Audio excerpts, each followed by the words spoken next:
আগামী জাতীয় নির্বাচন 2026 সালের এপ্রিলের প্রথমার্ধের যে কোনো একটি দিনে অনুষ্ঠিত হবে। ফেব্রুয়ারিতেই জাতীয় নির্বাচন। প্রধান উপদেষ্টার এই প্রতিশ্রুতি ঠিক থাকলে হাতে সময় মাত্র 7 মাস।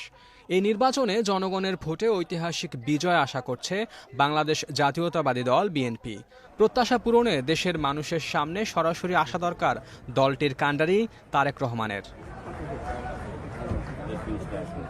গত বছরের 5 আগস্ট গণঅভ্যুত্থানের মধ্য দিয়ে রাজনৈতিক পট পরিবর্তনের পর সব রকম আইনি জটিলতা থেকে মুক্তি পেয়েছেন তারেক রহমান। সরকারের পক্ষ থেকে বলা হয়েছে বিএনপির ভারপ্রাপ্ত চেয়ারম্যানের দেশে ফিরতে কোনো বাধা নেই।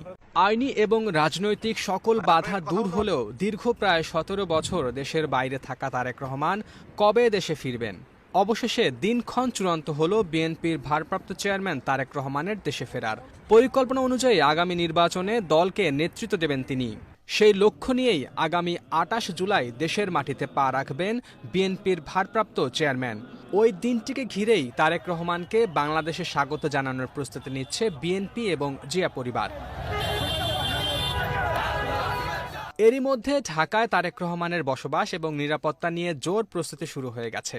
তিনি ঢাকায় এসে যে বাড়িতে উঠবেন সেটিও প্রস্তুত করা হয়েছে। দলের শীর্ষ এই নেতাকে স্বাগত জানাতে 20 লাখ নেতাকর্মীর সমাগমের টার্গেট করা হয়েছে বলে জানিয়েছেন বিএনপির নেতারা।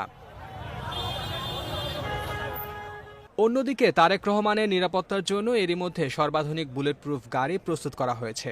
এছাড়া ভারপ্রাপ্ত চেয়ারম্যানের চলাফেরা ও রাজনৈতিক কর্মসূচিতে অংশগ্রহণের ক্ষেত্রে সর্বোচ্চ নিরাপত্তা পরিকল্পনাও চূড়ান্ত করেছে বিএনপি।